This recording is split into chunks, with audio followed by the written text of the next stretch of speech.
Hello and happy Garchomp Day. I hope that you either got, if you've already had it, or will get anything nearly as cool as my best catch on screen here. But this video is obviously not to brag. This video is to continue our little journey here with the saga of random teams to rank 20. And I've done it a little bit different today. Over here you will see the featured Pokemons in the battle, and I will just, in order as you see them here, drop the timestamps for the battles in the pinned comment, so you can just skip ahead to whichever matchup you might want to see. And yeah, I've made a Discord. There's nothing in it yet, but if you ever want to get in touch with me, this will probably be the way to go about it. Aside from that, playlist in description, rules down here, and I hope you enjoy the battles. So in our first matchup here, we have a shiny Nidoking, a Lantern, and a Slowking. So fairly unorthodox team, Lantern aside. So we are gonna get matched up against Retu 80, or Retu 80. First of all, we get a terrible lead here with the Skarmory, and we immediately go Lantern, which obviously could have been hard countered, but they come in here with Asu, and I didn't actually abide by my rules yet again, coming in here with the wrong Lantern, instead of going for the one that actually has double moved. We are, however, matched up with an Azumarill that presumably has Hydro Pump, or is single moved, so we are just throwing Hydro Cannons and Ice Beams at each other, and it's all fairly awkward, because neither of us is really gonna make a dent here. Oh, actually, it had Play Rough, and I guess in the moment, I did think about the fact that it could have that. Good thing we shielded there. We farm it down with Slowking. We have Skarmory coming back in, and it's not really in any way a good matchup for Slowking, but I'm thinking, if they don't suspect the Fire Blast, but they do, apparently. So, unfortunately, no Big Boom here. I'm probably just gonna let Slowking go and come in with Lantern. That does make sense, and it's just, this match would have been so much easier if I just had the right Lantern with the Thunderbolt. Talonflame could kill with a move here, so I'm thinking I need Nidoking, and he needs to farm energy to finish them both off, and I get to the Sludge Wave first, and Nidoking cleanly takes it out in battle number 1. Now the second game here is going to be pretty cool. We get a very uncommon team here with Wormadam Sand, Swoobat, and Roserade. Roserade is seeing some play, but the other two you're probably never really going to run into. And we get a pretty good lead here with a fighter, and he swaps in another fighter. So this is someone running a double fighter line, but instead of running ABB, he's running AAB, I guess, which could be questionable. And I know the foul play is going to do a lot here. I think I counted it right, but maybe I was just feeling risky. In any case, because, I mean, Wormadam would have been a cool feature here too, should Swoobat die. But we just go for the Aerial Aces and correctly shield up the actual foul play. And this Stunfisk could really be trouble. So we go into Roserade knowing full well that he's probably going to swap. I do have Bulldoze on Wormadam, so I felt comfortable taking this matchup instead. And I figured Wormadam would just get farmed down and Rock Slided, or, well, presumably Earthquake down. But here, we're just barely going to get ahead in this matchup and win. And now it's just a race to the fast move, and we get to the Leaf Storm. So this is amazing. We're almost going to knock out the Stunfisk. Presumably, we will get Rock Slided here, and we should come in with Swoobat and just be able to Aerial Ace it down, and Swoobat is a Galarian Stunfisk counter confirmed. So we once again have a pretty interesting team with Berserker and Shadow Ursaring, with the last slot going to Dragonair. So again, not all that meta. We do have some decent coverage. The only issue is, of course, that Shadow Ursaring, not being in the lead, has a hard time throwing the close combats and just dip out of there. so that could be an issue. However, I guess this is before my Berserker actually got double moved. So we're just going to go straight for the foul plays here. This is, I feel like, by far, since it resists the Razor Leaf, my best counter to this. So I try to take both shields, and then I just come in and farm it down. And Defense Form Deoxys is not great since it has counter, and Shadow Ursaring, even with Shadow Claw, really doesn't want to see it because it's probably just going to get farmed down. So we're just going to stay in here, play this match out, and we are just going to take another Psycho Boost, barely live, and at this point I'm thinking from here we can probably farm down. Didn't do quite as much with the counters as I thought it would, but still a lot. And we farm up to 2 close combats here because I don't know how hot Shadow Ursaring hits, even though it's so attack weighted. And boom! Just one-shots Bastiodon. So if you ever struggle with that, build an Ursaring. So coming into match number 4 here, we have 2 decent picks and we have an Unfaisant. And I actually built this Unfaisant because I think it's a pretty cool mon. It's obviously not seeing much usage, and there is a good reason. Essentially. We come in here with a Skarmory, and Obstagoon might be best call, but I am thinking to myself, we have a freaking Unfaisant. Just like look how squishy this thing is. But if we can actually throw the Heat Wave here and one shot, hopefully, a Skarmory, that would just be amazing. But no such luck.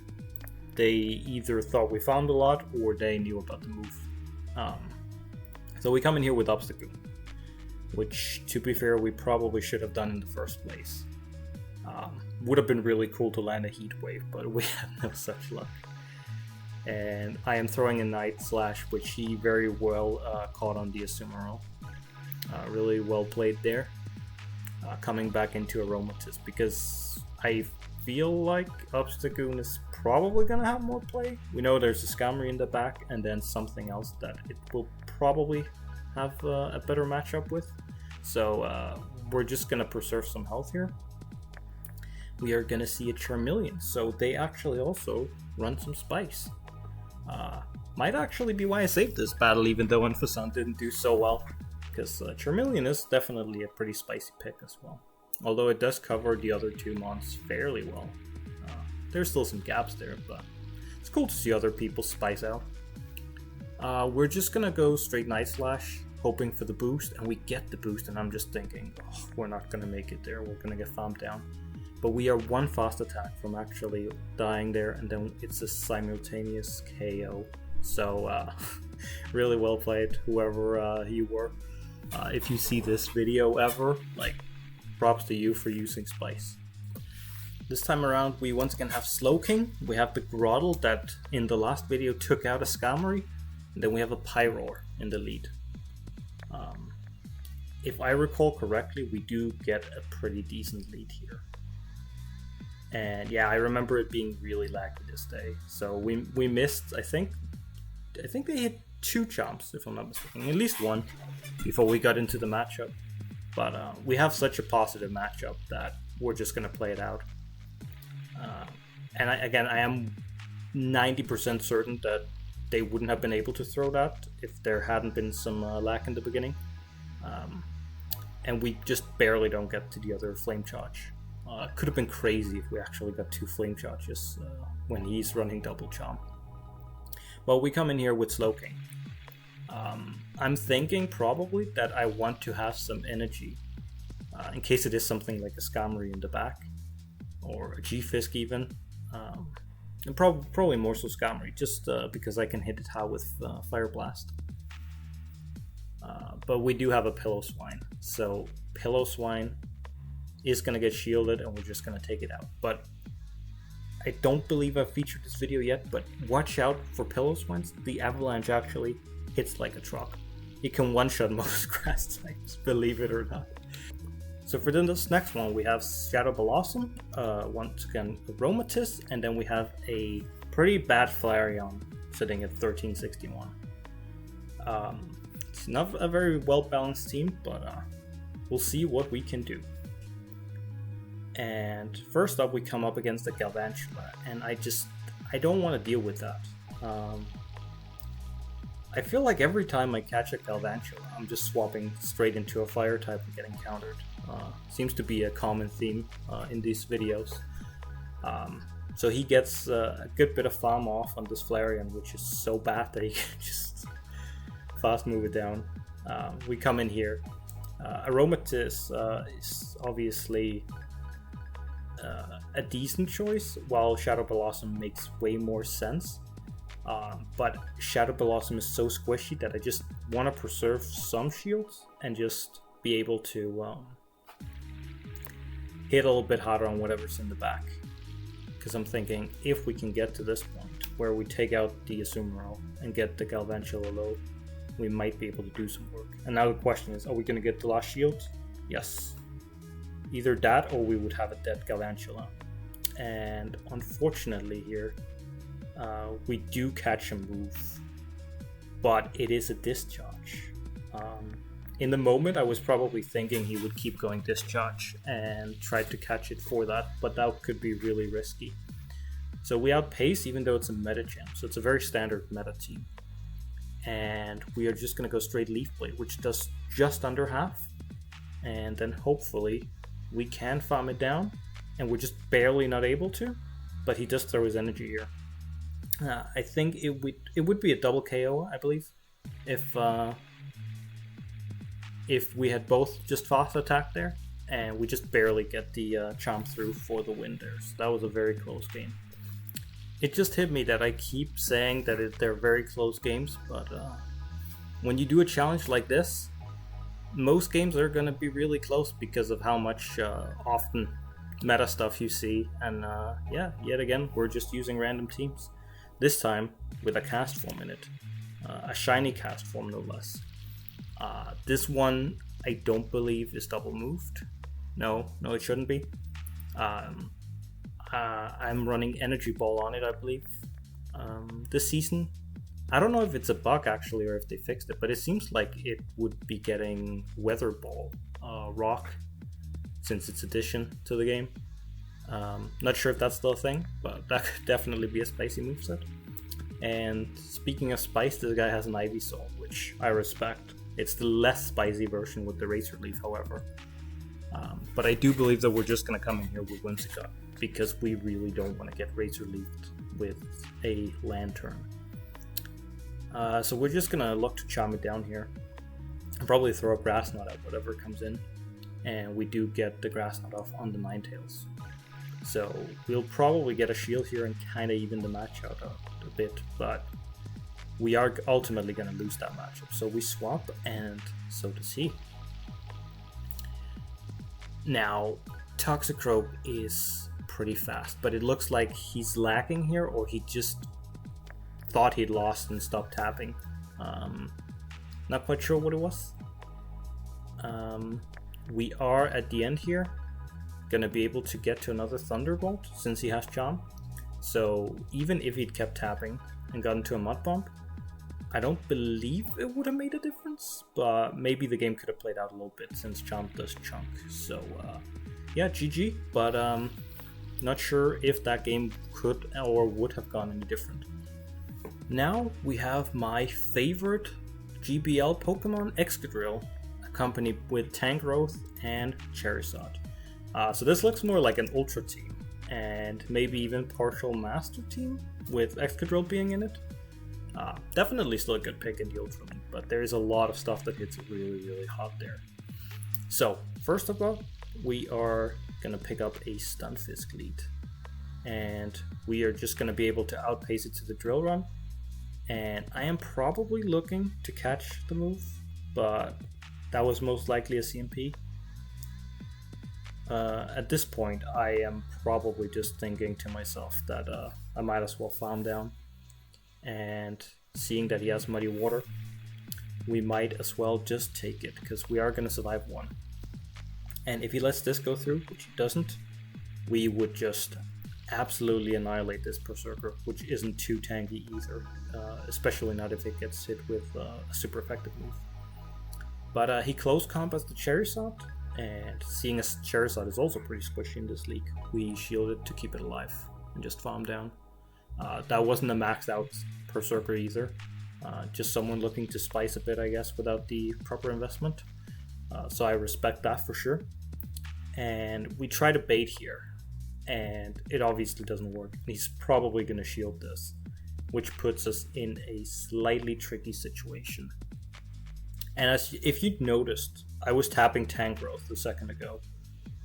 And then I figured, you know what, screw it. I probably have more energy than I have on Excadrill. Let's come in here and finish it with that. But no, that's not going to happen. So this ends up being a pretty close game. But Tangrowth does have enough bulk, even in the Great League, to survive this Weather Ball and get us the win. I would say, though, that you should probably consider a Tangela over a Tangrowth if you're looking to run this line, unless it's specifically because of the Rock Slide. All in all, though, there are better grass types, so Tangrowth definitely better in the Ultra League. So now next up we have Swallowed, which has been featured before, and I'm pretty sure will get featured again. And we're running it with a Kingdra and a Castform lineup. So double water, and luckily we got Kingdra in the lead, so we might be able to Octasuka something and dip out. But we'll see. We get a Lapras, so it's a pretty neutral matchup, I believe, especially in the Great League. And I am just gonna let the first one go through. I believe this is Frost Breath. Yeah, looks like Frost Breath. So I'm not quite sure about the counts, but I assume that was a Surf, and he thought that might be an outrage, so he shielded that. And we're coming in here with Castform, because Kingdra's getting a little low, and maybe can get to a move with something else.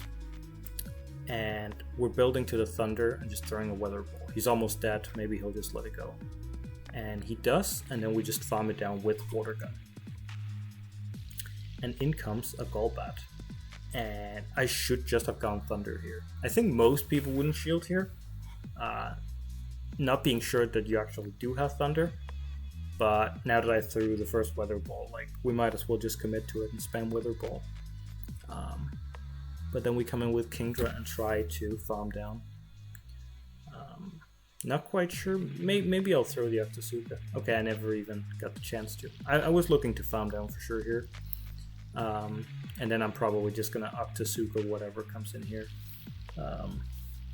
Probably either hit it hard or get a debuff. And we get a debuff. And it's a Kanto Marowak. So this guy's running Lapras, Golbat, and Kanto Marowak.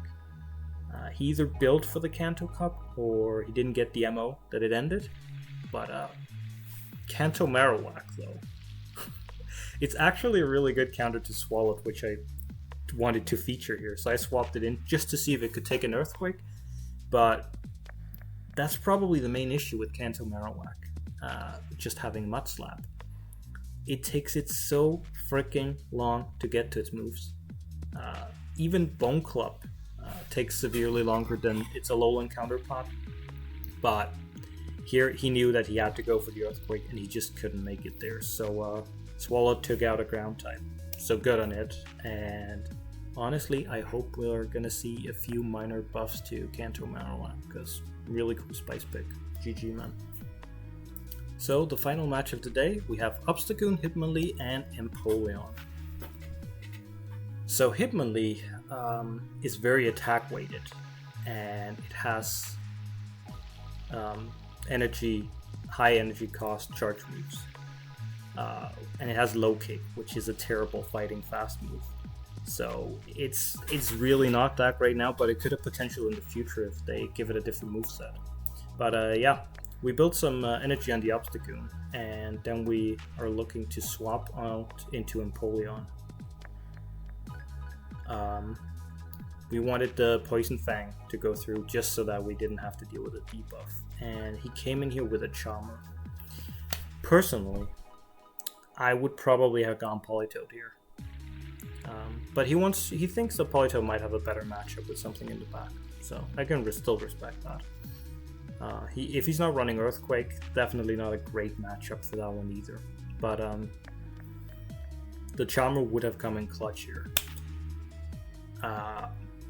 then again, pretty much anything comes in clutch against a Hitmonlee, because as you can see, it is pretty frail. Like it can barely take a weather ball. We go close combat and we take the knockout, and we come into Nidoqueen and we just immediately throw the Night Slash. And now it's basically just a race. We both have 1 shield each. The question is what this is, and it's a Poison Fang, and we're just Night Slashing. Like, if he lets this go through, it might be fine. Again, I don't know if that was a bit of lag or if he was considering conceding, but we did have a Hitmonlee in the back that could have killed it and made it look even better, so maybe he just saw that it was over. Anyway, that was the last of the matches, so some fairly spicy feature picks. Definitely have more spicy battles coming up quite shortly.